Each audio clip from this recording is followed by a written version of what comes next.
আসসালামু আলাইকুম।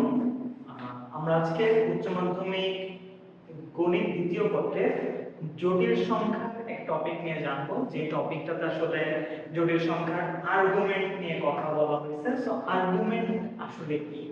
আর্গুমেন্ট বলতে আমরা যে জিনিসটা বুঝি, আমরা সরল রেখা, ফার্স্ট করে সরল রেখায় যেটা দিয়ে কাজটা করছিলাম, যে কার্টেসিয়ান স্থানাঙ্ক পোলার স্থানাঙ্ক থেকে আর্গুমেন্ট মডুলাস বের করার যে প্রক্রিয়াটা, এখানেও সিমিলার টাইপের একটা প্রক্রিয়া। একটা জটিল সংখ্যাকে যখন আমি স্থানাঙ্ক ব্যবস্থায় বা আনগণিত চিত্রে সংজ্ঞায়িত করব, এক্স অক্ষের সাপেক্ষে তার সে কত ডিগ্রি অ্যাঙ্গেল উৎপন্ন করতেছে, এটাকে আমরা বলতেছি যে তার আর্গুমেন্ট। সো আর্গুমেন্ট বের করার প্রসিডিউরটা কি? যে আর্গুমেন্ট বের করার প্রসিডিউরটা আমাদের সরল রেখায় যেরকম ছিল অনেকটা ওই ধরনের। যেমন আমাদের প্রথম চতুর্ভাগে আমরা যদি একটা জটিল সংখ্যা নিয়ে কাজ করি, z x iy, এই সংখ্যা নিয়ে যদি কাজ করি, যেখানে x এর মান পজিটিভ, y এর যে i এর যে সহগ এটাও পজিটিভ। আমরা প্রথমে এটা জানি যে x হচ্ছে একটা বাস্তব অংশ, এবং আমাদের একই ভাবে এই y টা হচ্ছে কাল্পনিক অংশ। সো এটা হচ্ছে রিয়েল পার্ট, এটা হচ্ছে ইমাজিনারি পার্ট। রিয়েল পার্টটা আমাদের বসবে আনগণিত চিত্রে x অক্ষে, আর ইমাজিনারি পার্টের যে মানটা আসবে সেটা বসবে y অক্ষে। তো আমরা বসানোর পর ধরে নাও আমরা হচ্ছে এই জায়গা বরাবর আমরা z কে বসাইতে পারছি, তাহলে এটা কার মান? এটা রিয়েল পার্টের মান, তার মানে x এর মান। এটা x, আর এটা হচ্ছে ইমাজিনারি পার্টের মান, মানে i এর সহগ যেটা, সেটা হচ্ছে y। বসাইছি, বসানোর পরে এখন আমরা এখানে একটা সমকোণী ত্রিভুজ আছে। সমকোণী ত্রিভুজ আঁকার পর আমরা যে কাজটা করছি এটা খুবই সিম্পল একটা কাজ। আমরা tan থিটার সূত্র জানি, আমরা সব থেকে tan থিটা সমান সমান জানি যে লম্ব বাই ভূমি। তো লম্ব কোনটা? দেখেন লম্ব হচ্ছে y, আর ভূমি কোনটা? x। tan থিটা সমান সমান y বাই x। এখন এই যে লম্ব বা ভূমির মান, এগুলো তো একটা দৈর্ঘ্য কোনো ঋণাত্মক হতে পারে, আমরা সবাই জানি যে দৈর্ঘ্য কোনো ঋণাত্মক হতে পারে না। তাহলে এটার উপর একটা মডুলাস বসবে, বসাই দিলাম মডুলাস। তাহলে আমাদের থিটা সমান সমান tan inverse y by x। তাহলে আমাদের আর্গুমেন্ট অফ z এর মান বের হয়ে গেছে। প্রথম চতুর্ভাগ কোন একটা জায়গায়, এই প্রথম চতুর্ভাগে আমাদের কোন একটা জায়গা থেকে আমরা মান বের করতে চাই, থিটার মান বের করতে চাই। সো থিটার মান কত? tan inverse y by x। এটা কার জন্য? এটা হচ্ছে প্রথম চতুর্ভাগে আছে এমন কোন একটা জটিল সংখ্যা, এমন কোন একটা জটিল সংখ্যা জন্য আমরা যে আর্গুমেন্ট বের করতে চাই তার মান হচ্ছে থিটা সমান সমান tan inverse y by x। তো প্রথম চতুর্ভাগের ক্ষেত্রে যদি এটা আসে, দ্বিতীয় চতুর্ভাগের জন্য কি আসবে? দ্বিতীয় চতুর্ভাগ কিন্তু দেখেন আমরা সুবিধার জন্য চিত্রগুলো আগে এঁকে রাখছি। দ্বিতীয় চতুর্ভাগের ক্ষেত্রে যেভাবে ইন্টারেস্টিং ব্যাপারগুলো, সেটা হচ্ছে আমাদের z সমান সমান -x iy, বাস্তব অংশের মান মাইনাস, আমরা জানি x অক্ষের বাম পাশে মাইনাস, মানে এই কেন্দ্র মূল বিন্দু থেকে বাম পাশে মাইনাস, আর আমরা y এর মানটা প্লাস, তাহলে y এর উপরের দিকে y প্লাস, তাহলে এই জায়গায় z টা আছে। তাহলে এটা x এর মান, এটা y এর মান। আমি প্রত্যেকটার মধ্যে কিন্তু রিয়েল কি বলে রিয়েল পার্ট, ইমাজিনারি পার্ট এগুলো আলাদা করে লিখি নাই, জাস্ট একবার লিখে দিচ্ছি। তো x এর মান y এর মান, সো z সমান সমান -x প্লাস কত? প্লাস হচ্ছে iy। এখন আমরা যদি এটার আর্গুমেন্ট বের করতে চাই, এটা আর্গুমেন্ট কত? এটা আর্গুমেন্টটা সেম, থিটা সমান সমান tan inverse y by x। কিন্তু আগেটা তো প্রথম অক্ষে ছিল, এটা কি প্রথম অক্ষে? না, এটা প্রথম অক্ষে না। এটা কোন অক্ষে? এটা হচ্ছে দ্বিতীয় অক্ষে, দ্বিতীয় চতুর্ভাগে। প্রথম অক্ষে বলতে প্রথম চতুর্ভাগ, আর দ্বিতীয় চতুর্ভাগে। দ্বিতীয় চতুর্ভাগের জন্য যখন আমি বের করব, তখন আমি কিভাবে বের করতে পারি? তখন আমরা যে কাজটা করব সেটা হচ্ছে এখান থেকে আমরা জানি x অক্ষের ধনাত্মক দিকের সাপেক্ষে যে কোণ উৎপন্ন করছে বা ঋণাত্মক দিকের সাথে যে কোণ উৎপন্ন করছে, তাকে আমরা আর্গুমেন্টে সংজ্ঞায়িত করি। তো আর্গুমেন্টে যদি সংজ্ঞায়িত করব, x অক্ষের ধনাত্মক দিকের সাপেক্ষেও পারি, ঋণাত্মক দিকের সাপেক্ষেও পারি, x অক্ষের ঋণাত্মক পাশেও পারি। তো আমরা x অক্ষের ধনাত্মক, কারণ কি এখানে একটা ব্যাখ্যা আছে যে আমাদের পয়েন্টটা এই জায়গায়, আমি যদি x অক্ষের ধনাত্মক দিক দিয়ে আসি এতটুকু, আর x অক্ষের ঋণাত্মক দিক দিয়ে আসি এতটুকু, ক্লিয়ারলি বোঝা যাইতেছে যে এখানে কোন জায়গায় পথটা বেশি, রাস্তাটা বেশি, অ্যাঙ্গেলটা বেশি, যে এটাতে অ্যাঙ্গেলটা কম আর এটাতে অ্যাঙ্গেলটা বেশি। আমরা যদি এটা করি তাও হবে, আমরা যদি এটা লিখি অ্যান্সার তাও হবে। কিন্তু আমরা মুখ্য বলতে যে মানটা ছোট হয়, যে মানটা -180 থেকে +180 ডিগ্রির মধ্যে হয়, আমরা জানি সেটাকে মুখ্য আর্গুমেন্ট বলে।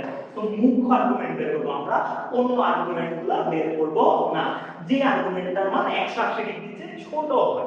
তাহলে আমাদের বুঝতেই পারতেছি যে আমাদের এই রাস্তা এটা বড় হবে, এটা ছোট হবে, আর এই রাস্তাটা কি হবে, এই রাস্তাটা হবে বড়। তাহলে আমাদের এইটার জন্য যদি আর্গুমেন্ট অফ z বের করার চেষ্টা করি, আর্গুমেন্ট অফ z কত হবে? দেখেন তো ভাইয়া, এই যে জিনিসটা এই ধরনের, যে এখান থেকে এই পর্যন্ত কত, এখান থেকে এই পর্যন্ত পাই, এখান থেকে এই পর্যন্ত কত পাই, এখান থেকে এই পর্যন্ত পাই, তার থেকে কতটুকু কম, থিটা পরিমাণ কম। এই জায়গা থেকে এই জায়গা পর্যন্ত কতটুকু পাই, তার যে কতটুকু কম, থিটা পরিমাণ কম। থিটার মান কত? tan inverse y by x। তাহলে আমাদের আর্গুমেন্ট অফ z বের হয়ে গেছে pi minus tan inverse y by x। আবার বলতেছি যে আমাদের এখান থেকে এই পর্যন্ত কত, এই যে 0 ডিগ্রি, এখান থেকে পাই, সো পাই। এখন তার যে কতটুকু কম, কতটুকু আগে পাওয়া গেছে, যে এতটুকু আগে পাওয়া গেছে, তো এটার মান কত? এটার মান হচ্ছে থিটা। তাহলে আমি পাই থেকে থিটাকে বাদ দিব, থিটা কত? tan inverse y by x, tan inverse y by x। এখন আমরা তৃতীয় চতুর্ভাগের জন্য আর্গুমেন্ট বের করাটা দেখব। তৃতীয় চতুর্ভাগের জন্য আর্গুমেন্ট বের করার প্রসিডিউরটা দ্বিতীয় চতুর্ভাগের কাছাকাছি, তো দেখে ফেলি। এই তৃতীয় চতুর্ভাগ, তৃতীয় চতুর্ভাগে এই জায়গাগুলো আমাদের সংখ্যাটা আছে। তো এই যে সংখ্যাটা থাকলে আমি যদি অ্যান্টি ক্লকওয়াইজ যাই, আমার রাস্তাটা পথটা হয় একটু, আর ক্লকওয়াইজ যদি যাই তাহলে পথটা হয় একটু। দেখেই বোঝা যাইতেছে যে এই জায়গায় অ্যান্টি ক্লকওয়াইজ অংশ শুরু হয়েছে কিন্তু এই জায়গা থেকে। অ্যান্টি ক্লকওয়াইজের পথটা অনেক বড়, ক্লকওয়াইজের পথটা ছোট। মুখ্য আর্গুমেন্ট কোনটা? মুখ্য আর্গুমেন্ট হচ্ছে অ্যান্টি ক্লকওয়াইজের যে আর্গুমেন্ট সেটা হবে না, ক্লকওয়াইজের যে আর্গুমেন্ট সেটা হচ্ছে আমাদের মুখ্য আর্গুমেন্ট। তো মুখ্য আর্গুমেন্টের মান কত হবে? এইখান থেকে শুরু করে এই পর্যন্ত মান, এইখান থেকে শুরু করে এই পর্যন্ত মান, এই মানটুকু কত? এই মানটুকু হচ্ছে -পাই।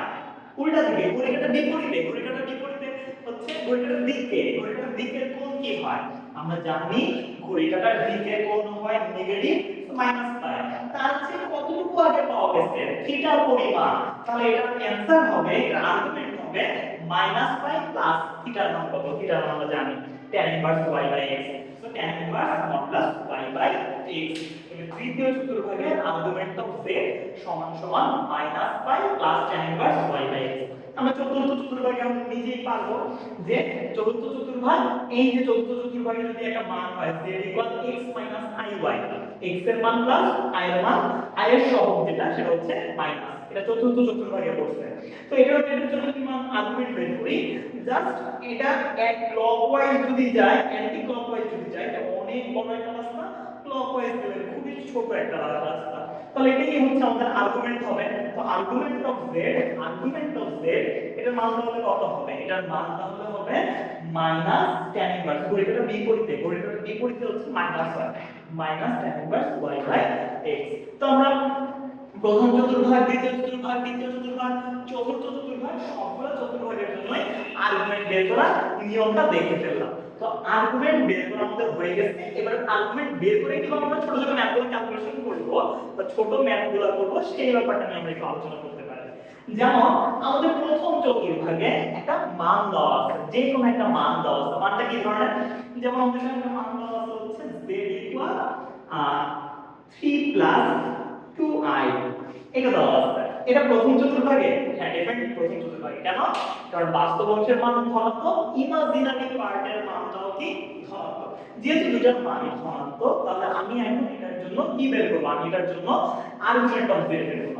আর্গুমেন্ট অফ z সমান সমান tan ইনভার্স, tan ইনভার্স সূত্রটা কি? সূত্রটা হচ্ছে y ডিভাইড বাই x, মানে y এর মান ডিভাইড বাই x এর মান। y এর মান কত? i এর সহগ যেটা সেটাই হচ্ছে y। i এর সহগ কত? i এর সহগ হচ্ছে আমাদের 2, সো উপরে 2 আর নিচে x এর সহগ, x এর সহগ মানে বাস্তব অংশ সেটা কত? 3। তো এটা যা আসবে এটা আমাদের উত্তর। ক্যালকুলেটরে লিখব, এটা থেকে আমাদের উত্তর চলে আসবে। যেমন আমরা যদি z সমান সমান -3 4i এমন কিছু একটা দেওয়া থাকে, তখন যদি আমি এখানে আর্গুমেন্ট বের করতে চাই, এটা কত নম্বর চতুর্ভাগে পড়ে? এটা 3 নম্বর চতুর্ভাগে পড়ে। কি জন্য? কারণ x এর মান মাইনাস, y এর মান কি মাইনাস, x এর মান মাইনাস, i এর সহগ যেটা y বলতে না i এর সহগ বলছি, i এর সহগটাও কি i এর সহগটাও মাইনাস। তো যেহেতু দুইটাই মাইনাস, তো সেই ক্ষেত্রে আমরা এটা তৃতীয় চতুর্ভাগে পড়বে। তো তৃতীয় চতুর্ভাগের জন্য আমরা যদি আর্গুমেন্ট অফ z বের করি, আর্গুমেন্ট অফ z সমান সমান minus pi plus tan inverse y by x। y এর মান কত? -4, x এর মান কত? -3। তাহলে আমরা এখান থেকে মাইনাস মাইনাস পাই, তাহলে minus pi plus tan inverse 4/3, যেটা আসবে আমাদের ওটা হচ্ছে উত্তর। তো আমরা আসলে আশা করি যে এখন আর্গুমেন্ট বের করার যে প্রসিডিউরটা এটা বুঝে গেছি। তাহলে আমি সার সংক্ষেপে যদি লাস্ট কথা আরেকবার বলি, প্রথম চতুর্ভাগের জন্য আর্গুমেন্ট, মুখ্য আর্গুমেন্টের মান হচ্ছে থিটা equal tan inverse y by x। দ্বিতীয় চতুর্ভাগের জন্য এই আর্গুমেন্ট অফ z দেওয়া আছে। দ্বিতীয় চতুর্ভাগের জন্য যদি আমরা সূত্র বলি, আর্গুমেন্ট অফ z সমান সমান pi minus tan inverse y by x। তৃতীয় চতুর্ভাগের জন্য আর্গুমেন্ট সমান সমান minus pi plus tan inverse y by x। আর চতুর্থ চতুর্ভাগের জন্য আর্গুমেন্ট হচ্ছে minus tan inverse y by x। এখানে একটা জিনিস আমরা যদি একটু মনে রাখতে চাই, প্রথম চতুর্ভাগেরটা যা তৃতীয় চতুর্থ চতুর্ভাগেরটা সেমই, শুধু একটা মাইনাস আসছে। প্রথমটা চতুর্থটা একটা মাইনাস আসছে, আর দ্বিতীয়টা তৃতীয়টা যে মনে রাখতে পারি দুটো সেম, শুধু একটা মাইনাসের অদল বদল, মানে এটার সাথে একটা মাইনাস গুণ করলেই এটা চলে আসে। এটা প্লাস পাই, এটা মাইনাস পাই, এটা মাইনাস tan ইনভার্স, এটা প্লাস tan ইনভার্স। তো আশা করি সবাই বুঝতে পারছো যে আমরা আর্গুমেন্টের কিছু অঙ্ক দেখালাম, সবাই বাসায় প্র্যাকটিস করবে। এই অঙ্কগুলো 2 মার্কের জন্য আসে, কিছু কিছু অঙ্ক 4 মার্কের জন্য আসে, কিছু কিছু এমসিকিউ তো লাগে। সবাই ভালো থাকবা, ধন্যবাদ, আসসালামু আলাইকুম।